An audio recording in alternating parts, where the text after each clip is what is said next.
Good evening, wanderers of the night. This is Petra, and I'm here to give a shout out to our newest subscribers and supporters of the show. Big shout out to everyone from Buzzsprout, William Tremblay, our longest standing supporter of the show. Also, thank you to Alyssa and LF, supporters from long ago before shout outs began. Thank you also to William Stevens, a new subscriber on Buzzsprout. And from Spotify, thank you sincerely, Mike H. Jett, for your review of the podcast. Always sending you love and positive thoughts and energy. From YouTube, we now have 10 new subscribers, but keep in mind that I can only see your YouTube account name if you've made your subscriptions public. So thanks to 7 of you, plus The Big Moki Show, Randy Hall, and Brian Jacobs. Thank you all so much for your support.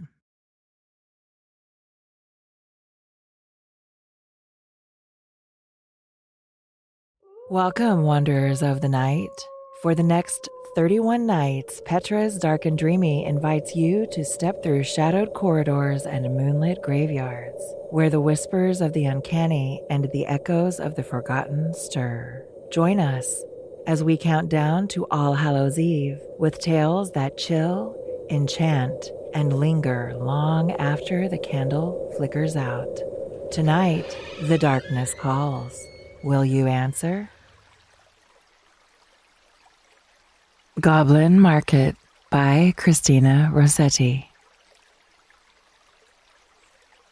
Morning and evening, maids heard the goblins cry, "Come buy our orchard fruits, come buy, come buy." Apples and quinces, lemons and oranges, plump unpecked cherries, melons and raspberries, bloom-down-cheeked peaches, swart-headed mulberries, wild freeborn cranberries, crab apples, dewberries, pineapples, blackberries, apricots, strawberries, all ripe together in summer weather. Morns that pass by, fair eves that fly, come buy, come buy.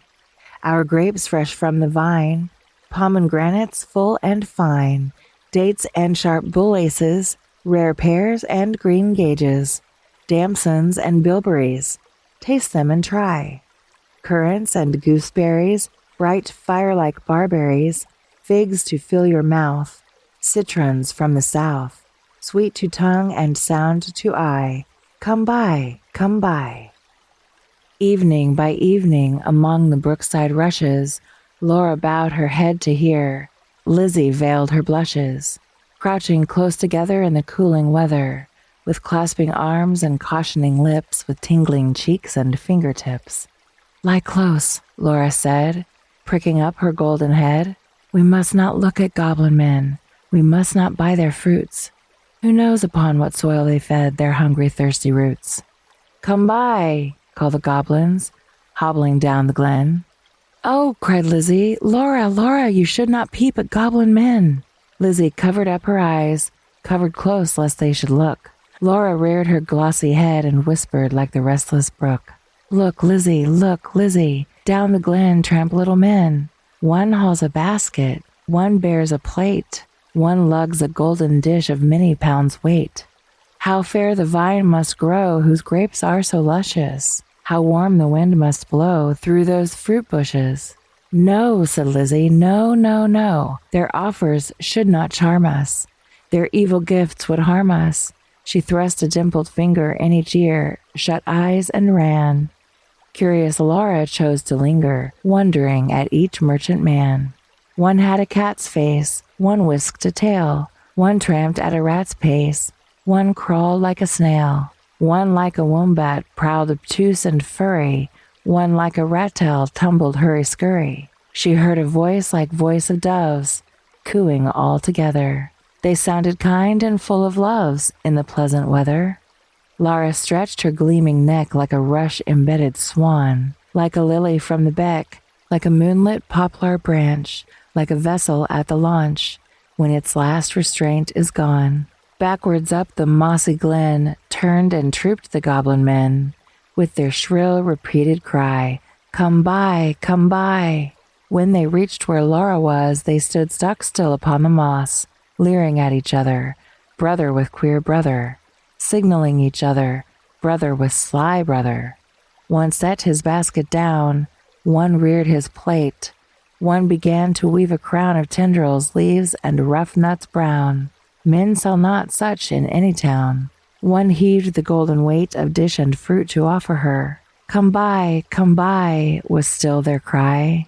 Laura stared but did not stir, longed but had no money. The whisk-tailed merchant bade her taste in tones as smooth as honey. The cat-face purred, the rat-faced spoke a word of welcome, and the snail-paced even was heard. One parrot-voiced and jolly cried, "Pretty goblin," still for pretty Polly. One whistled like a bird, but sweet-toothed Laura spoke in haste. "Good folk, I have no coin. To take were to purloin. I have no copper in my purse, I have no silver either, and all my gold is on the furze that shakes in windy weather above the rusty heather." "You have much gold upon your head," they answered all together. "Buy from us with a golden curl." She clipped a precious golden lock, she dropped a tear more rare than pearl, then sucked their fruit globes fair or red, sweeter than honey from the rock, stronger than man rejoicing wine, clearer than water flowed that juice. She'd never tasted such before. How should it cloy with length of use? She sucked and sucked and sucked the more, fruits which that unknown orchard bore. She sucked until her lips were sore, then flung the emptied rinds away, but gathered up one kernel stone, and knew not was it night or day, as she turned home alone. Lizzie met her at the gate, full of wise upbraidings. "Dear, you should not stay so late. Twilight is not good for maidens. Should not loiter in the glen, in the haunts of goblin men. Do you not remember Jeanie, how she met them in the moonlight, took their gifts both choice and many, ate their fruits and wore their flowers plucked from bowers, where summer ripens at all hours? But ever in the moonlight she pined and pined away, sought them by night and day, found them no more, but dwindled and grew gray, then fell with the first snow, while to this day no grass will grow where she lies low. I planted daisies there a year ago that never blow. You should not loiter so." "Nay, hush," said Laura. "Nay, hush, my sister. I ate and ate my fill, yet my mouth waters still. Tomorrow night I will buy more," and kissed her. "Have done with sorrow. I'll bring you plums tomorrow, fresh on their mother twigs.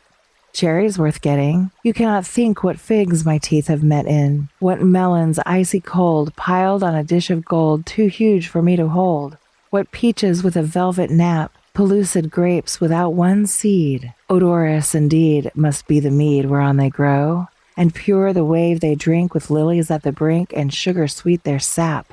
Golden head by golden head, like two pigeons in one nest, folded in each other's wings. They lay down in their curtained bed, like two blossoms on one stem, like two flakes of new-fallen snow, like two wands of ivory tipped with gold for awful kings. Moon and stars gazed in at them, wind sang to them lullaby, lumbering owls forbore to fly, not a bat flapped to and fro round their rest.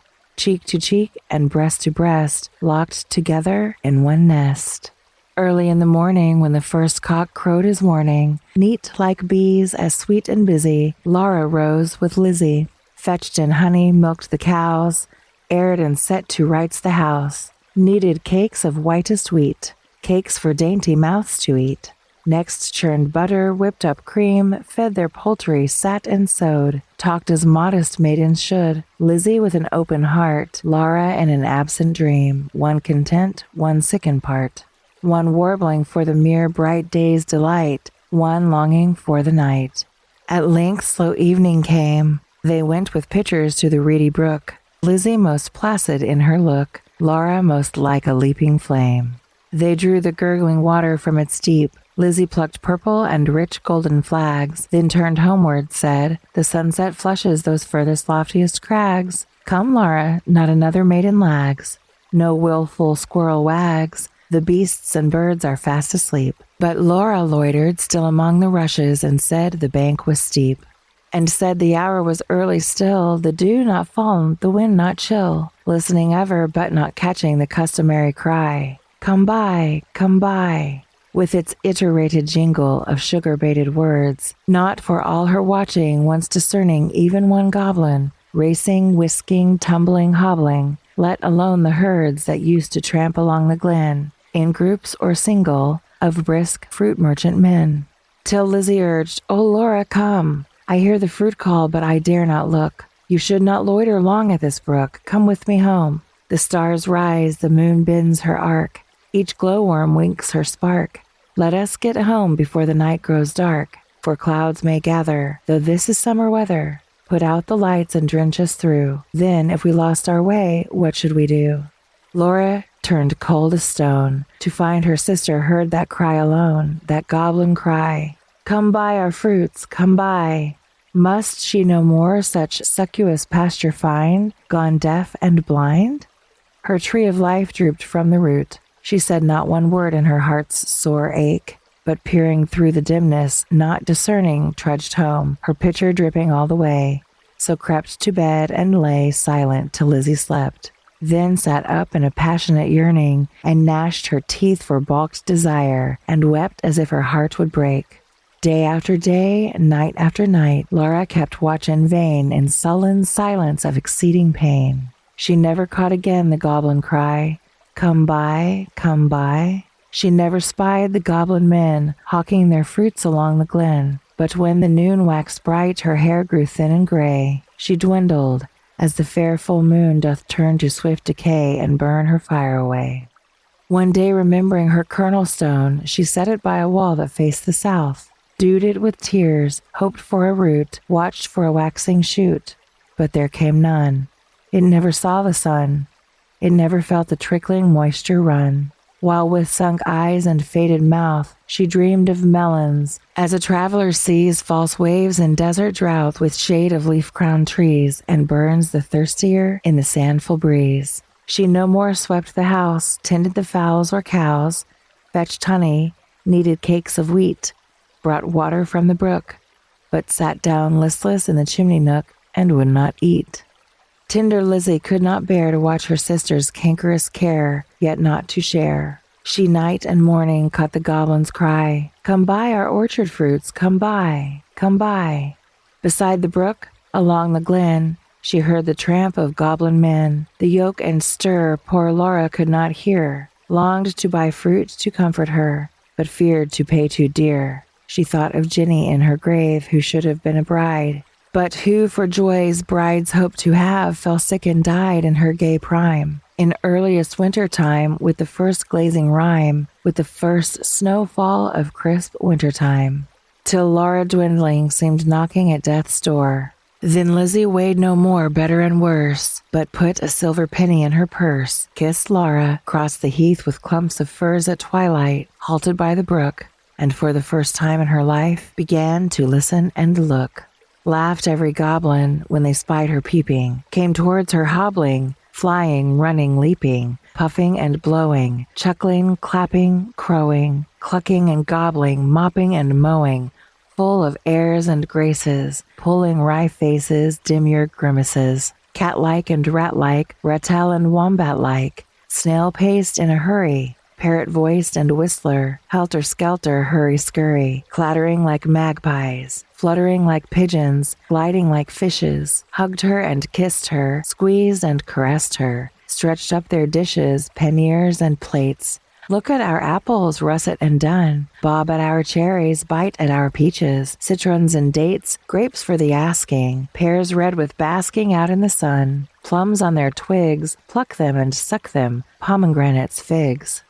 "Good folk," said Lizzie, mindful of Jeanie, "give me much and many," held out her apron, tossed them her penny. "Nay, take a seat with us, honor and eat with us," they answered, grinning. "Our feast is but beginning. Night is yet early, warm and dew-pearly, wakeful and starry. Such fruits as these no man can carry. Half their bloom would fly, half their dew would dry, half their flavor would pass by. Sit down and feast with us. Be welcome, guest with us. Cheer you and rest with us." "Thank you," said Lizzie, "but one waits at home alone for me. So without further parleying, if you will not sell me any of your fruits, though much and many, give me back my silver penny. I tossed you for a fee." They began to scratch their pates, no longer wagging, purring, but visibly demurring, grunting and snarling. One called her proud, cross-grained, uncivil. Their tones waxed loud, their looks were evil. Lashing their tails, they trod and hustled her, elbowed and jostled her, clawed with their nails, barking, mewing, hissing, mocking, tore her gown and soiled her stocking, twitched her hair out by the roots, stamped upon her tender feet, held her hands and squeezed their fruits against her mouth to make her eat. White and golden Lizzie stood like a lily in a flood, like a rock of blue-veined stone lashed by tides obstreperously, like a beacon left alone in a hoary roaring sea, sending up a golden fire, like a fruit-crowned orange tree, white with blossoms honey-sweet, sore beset by wasp and bee, like a royal virgin town topped with gilded dome and spire, close beleaguered by a fleet, mad to tug her standard down.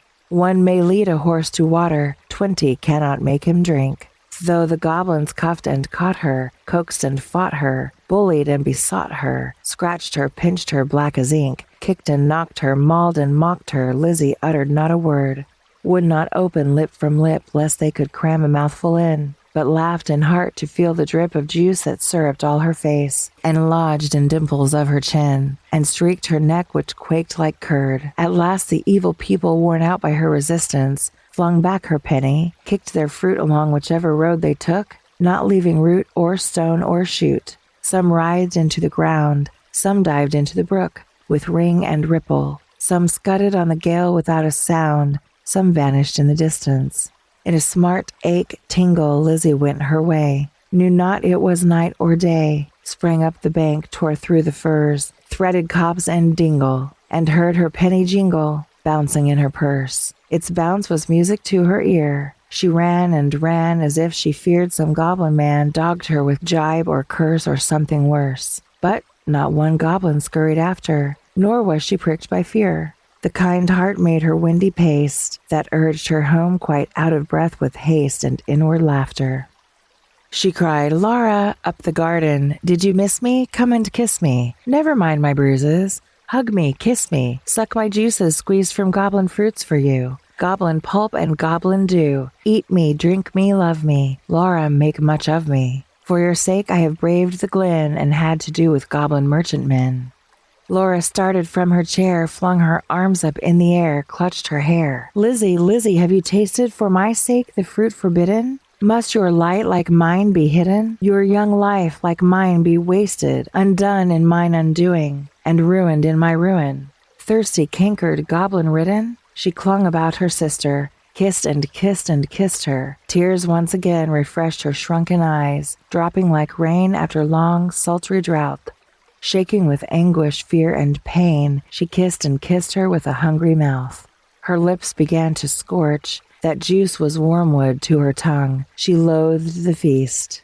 Writhing as one possessed, she leapt and sung, rent all her robe and wrung her hands in lamentable haste and beat her breast. Her locks streamed like the torch borne by a racer at full speed, or like the mane of horses in their flight, or like an eagle when she stems the light straight toward the sun, or like a caged thing freed, or like a flying flag when armies run. Swift fires spread through her veins, knocked at her heart, met the fire smoldering there and overbore its lesser flame. She gorged on bitterness without a name. Ah, fool, to choose such part of soul-consuming care, since failed in the mortal strife, like the watchtower of a town which an earthquake shatters down, like a lightning-stricken mast, like a wind-uprooted tree spun about, like a foam-topped waterspout cast down headlong in the sea, she fell at last. Pleasure past and anguish past. Is it death or is it life? Life out of death. That night long Lizzie watched by her, counted her pulses flagging stir, felt for her breath, held water to her lips and cooled her face with tears and fanning leaves. But when the first birds chirped about their eaves and early reapers plodded to the place of golden sheaves, and dew-wet grass bowed in the morning winds so brisk to pass, and new buds with new day opened of cup-like lilies on the stream, Laura awoke as from a dream, laughed in the innocent old way, hugged Lizzie but not twice or thrice. Her gleaming locks showed not one thread of gray. Her breath was sweet as May, and light danced in her eyes. Days, weeks, months, years afterwards, when both were wives with children of their own, their mothers' hearts beset with fears, their lives bound up in tender lives. Laura would call the little ones and tell them of her early prime, those pleasant days long gone of not returning time. Would talk about the haunted glen, the wicked, quaint fruit merchant men, their fruits like honey to the throat but poison in the blood. Men sell not such in any town.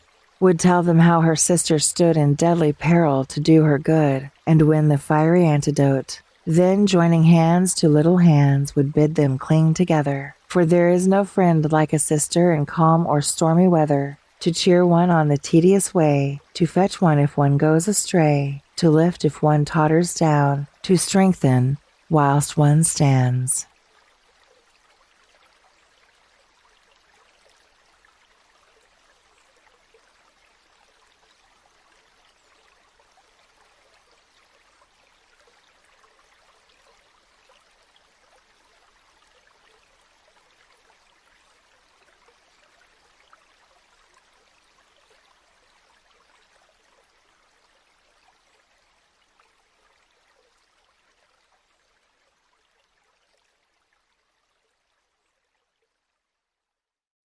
Keep sleeping soundly. Keep sleeping soundly. Don't let me wake you. It's Petra. I'm stopping by to tell you why I use Buy Me a Coffee to connect with my audience and grow my podcast. As a podcaster, Buy Me a Coffee has been a game changer for me. It's the easiest way for my listeners to support the show directly, whether through one-time donations or monthly memberships. The best part is that I get to keep it simple and focus on creating content.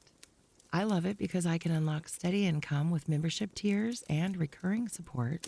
I share exclusive content, behind-the-scenes moments, and early access just for my supporters. And there are no complicated setups or hidden fees for you or for me. For you listeners, you can show your love with a simple click and also get special perks, shout-outs, and bonus content in return. You want to support the show? Click the link in the show notes to support the show. And be sure to tell everyone that you love Petra's Dark and Dreamy.